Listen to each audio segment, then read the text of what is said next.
আজকেরে কোনো কথা বলবো না, খালি আমার বাবার কথা বলবো। একটা মানুষ খুবই কষ্ট করে, তিনি হলেন আমার বাবা। রোদি খুবই কষ্ট, এই গরমের রোদ, না খেয়ে না দিয়ে তবু ভ্যান চালিয়ে আমাদের গালে দুটো ভাত দেওয়ার জন্য সকাল থেকে সন্ধ্যা পর্যন্ত খেটে যায়। কে? সেই আমার বাবা। আজকের মনে পড়ে তার কথা, যিনি আমার বাবা,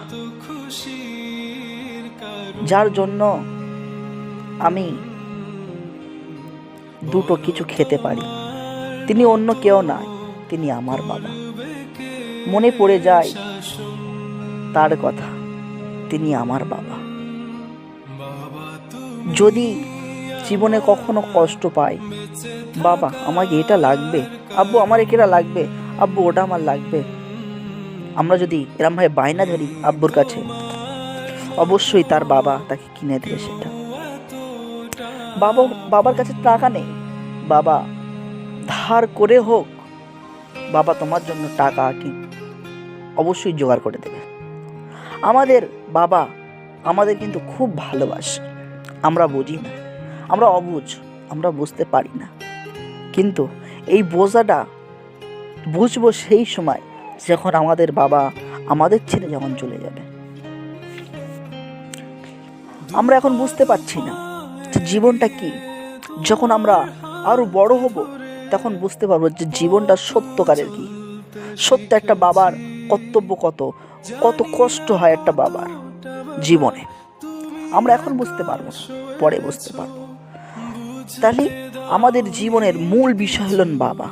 বাবা যদি আমাদের না দেখে, না ভালোবাসে, আমরা কিন্তু খুব অসহায় হয়ে যাব। আর আমাদের বাবা যদি আমাকে ভালোবাসে, আমাকে মহব্বত করে, আমাকে প্যার করে, তাহলে আমার মতন দুনিয়াতে আর কেউ খুশি এবং ভাগ্যবান বলে কেউ থাকবে কি জানি না। টাকা সব জায়গায় মূল বিষয় না, টাকা থাকবে সে অনেক কিছু করে ফেলবে, এটা কোনো বিষয় নয়। মেন হলেন বাবা।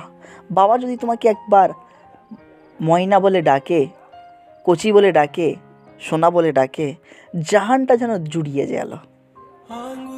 তোমার যখন নামটা ধরে ডাকবে তোমার বাবা, সত্যি তোমার তখন জীবনটা যেন খুব হ্যাপি থাকবে, যেন কিরকম।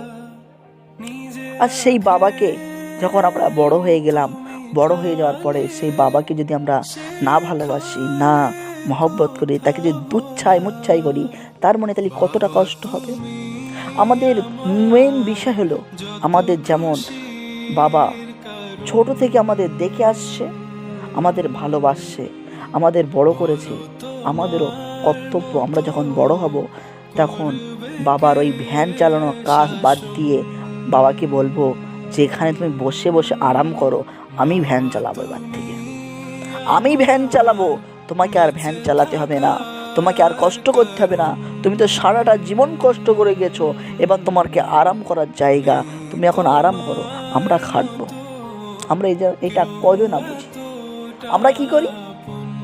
আমরা বাবা মা বুড়ো হয়ে গেলে বৃদ্ধ আশ্রমে দিয়ে আসে, দিয়ে আসে না বড় লোকেরা বৃদ্ধ আশ্রমে। এইটাই হলো জীবনের সবথেকে ভুল হলো এটা, বৃদ্ধ আশ্রমে দিয়ে আসা। কারণ যে মানুষ তোমার জন্য রক্তকে পানি করেছেন, আর তাকে দিচ্ছ তুমি আজকে বৃদ্ধ আশ্রমে, কি করে দিতে পারলে তুমি? আমি জানি না।